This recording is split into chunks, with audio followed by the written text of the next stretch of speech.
పరలోకానికి వెళ్ళాలంటే యేసు ప్రభు వారు ఈ విధంగా తెలియజేశారు.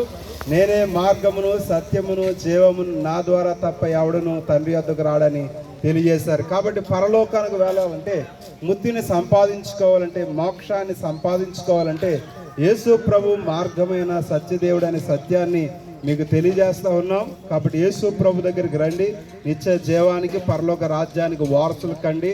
ఆయన మన పాపాల నుంచి విడిపిస్తాడు.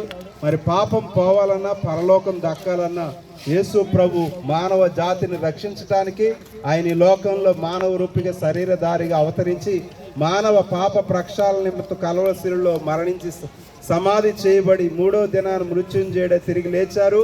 కాబట్టి ఆయన మానవ జాతికి రక్షణను, మానవ జాతికి పాప క్షమాపణను, మానవ జాతికి నిత్య జీవాన్ని, పరలోకాన్ని సిద్ధం చేశారు. కాబట్టి ప్రభునందు విశ్వాసం ఉంచి యేసుక్రీస్తు ప్రభుని హృదయంలో చేర్చుకుని నిత్య జీవానికి వారసులు కావాలని ప్రేమతో మీ అందరికీ ఈ మాటలు తెలియజేస్తా ఉన్నాం.